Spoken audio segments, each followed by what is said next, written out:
السلام علیکم دوستو، آپ دیکھ رہے ہیں سچ سوچو۔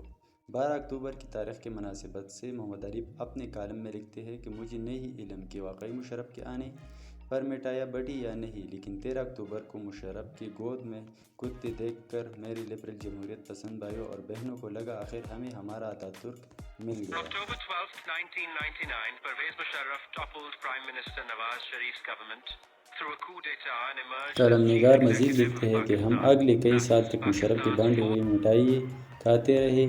دیکھو دیکھو غزلیں سننے والا ڈکٹیٹر، فلمی میلوں میں جانے والا ڈکٹیٹر، اپنے سرکاری رہائشگاہ پر فیشن شو کرنے والا ڈکٹیٹر، ڈنڈے والا لیکن دل کا کھلا ڈکٹیٹر۔ اپنے فنکار بھائیوں کو تو کیا شکوہ، انہیں تو گلے سے گانے کی تربیت ملی ہے، کٹوانے کی نہیں۔ لیکن ہمارے صحافی، ہمارے دانشور، ہمارے ذہن ساز جنرل مشرف کے سواگت میں سب سے آگے تھے۔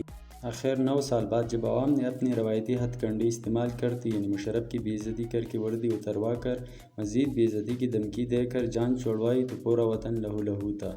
پہلے عوام کی بے اطمینانی سے، پھر سزائے موت کے خوف سے جنرل مشرف ملک سے باہر گئے تو یہی کہتے پائے گئے کہ مجھے یہ پرواہ نہیں تھی کہ ٹارچر کرتے ہوئے کتنی ڈرل مشین استعمال کرتے ہو، میں تو کہتا تھا کہ بس کام ہونا چاہیے۔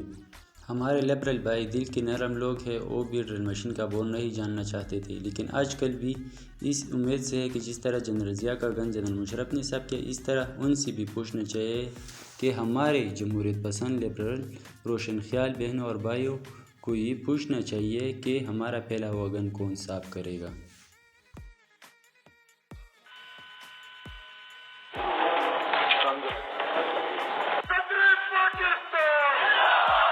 Musharraf, Pakistan!